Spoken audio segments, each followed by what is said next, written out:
बिस्मिल्लाहिर्रहमानिर्रहीम। अस्सलाम वालेकुम।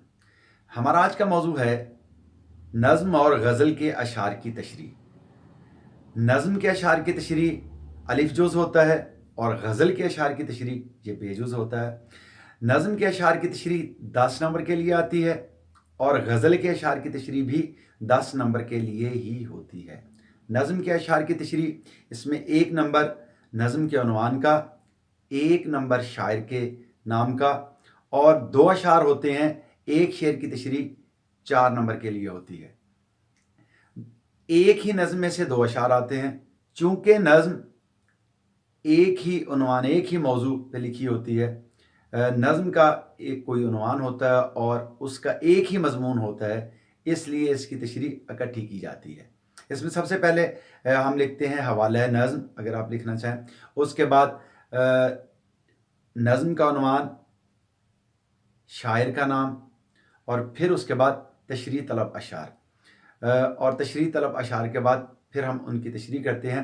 एक शेर की तशरीह 1.5 से 2 सफ़ात की होनी चाहिए। इस तरीके से 2 अशार की तशरीह 3 से 4 सफ़ात पर मुश्तमिल होती है और एक शेर की तशरीह में हम 2 से 3 हवाले के जो अशार हैं वो लाजमी लिखते हैं। इस तरीके से दोनों अशार की तशरीह में, नज़्म के दोनों अशार की तशरीह में 5 से 6 हवाले के अशार जो हैं वो हम लाजमी लिखते हैं। वैसे तो हवाले के अशार के अलावा अहादीस और आयात का जो तर्जुमा है वो भी उसमें दिया जा सकता है। कोई कोटेशन जो है वो भी उसमें, कोई ज़रबुल मिसल और मकूला भी उसमें शामिल हो सकता है। और इसमें जो हम तशरीह करते हैं, तशरीह जहाँ से हम उसका आगाज़ करते हैं, आगाज़ में अगर हम चाहें तो शायर के असलूब के बारे में, उसकी इल्मी और अदबी खिदमात के हवाले से अगर हम कुछ लिखना चाहें तो हम लिख सकते हैं। उसमें शायर के हवाले से गैर ज़रूरी बातें कि वो कहाँ पैदा हुआ और उस कब पैदा हुआ और कब उसकी वफ़ात हुई, वो लिखने से गुरेज करते हैं। सिर्फ उसकी इल्मी और अदबी खिदमात के हवाले से या उसका जो असलूब है उस पर हम बात कर देते हैं उसके आगाज़ में। और तशरीह का जो इख्तिताम है, नज़्म के अशार की तशरीह, वो किसी शेर पे नहीं होना चाहिए, बल्कि उसको हम नसरी पैराग्राफ पर ही उसका इख्तिताम करते हैं।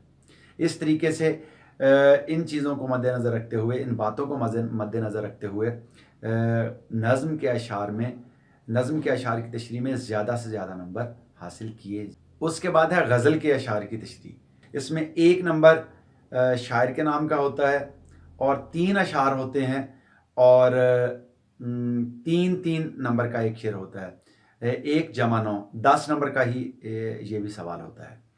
और इसमें भी उसी तरीके से सबसे पहले हम लिखते हैं हवाला गज़ल और फिर उसके बाद शायर का नाम, और फिर गज़ल चूँकि किसी एक ख़ास मौजू पे नहीं होती, गज़ल के हर शेर में एक अलहदा कहानी हो सकती है, एक अलहदा बात हो सकती है, एक अलहदा अफ़साना हो सकता है, इसलिए गज़ल के हर शेर की तशरीह अलहदा की जाती है। गज़ल के अशार की तशरीह किसी सूरत भी इकट्ठी नहीं की जा सकती। गज़ल के तीनों के तीनों अशार की तशरीह अलहदा-अलहदा जो है वो की जाती है। इसमें सबसे पहले लिखा जाता है गज़ल, हवाला गज़ल, उसमें शायर का नाम आपने लिख दिया है। हर शेर के बाद शायर का नाम लिखने की ज़रूरत नहीं है। एक ही दफ़ा आपने शायर का नाम लिख दिया है और उसके बाद शेर नंबर 1।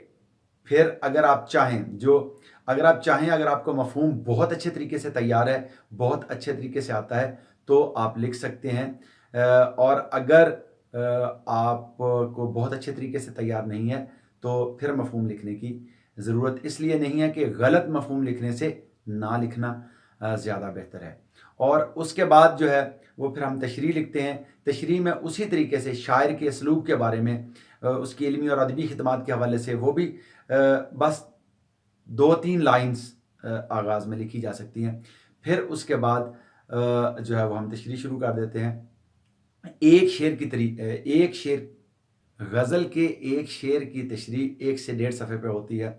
इस तरीके से 3 अशार हैं तो ये तशरीह भी 3.5 से 4 सफ़ा तक चली जाती है। और बिल्कुल उसी तरीके से एक शेर की तशरीह में हम 2 जो है वो हवाले लाजमी देने की कोशिश करते हैं। इस तरीके से गज़ल के अशार में भी ज़्यादा से ज़्यादा जो है वो नंबर हासिल किए जा सकते हैं।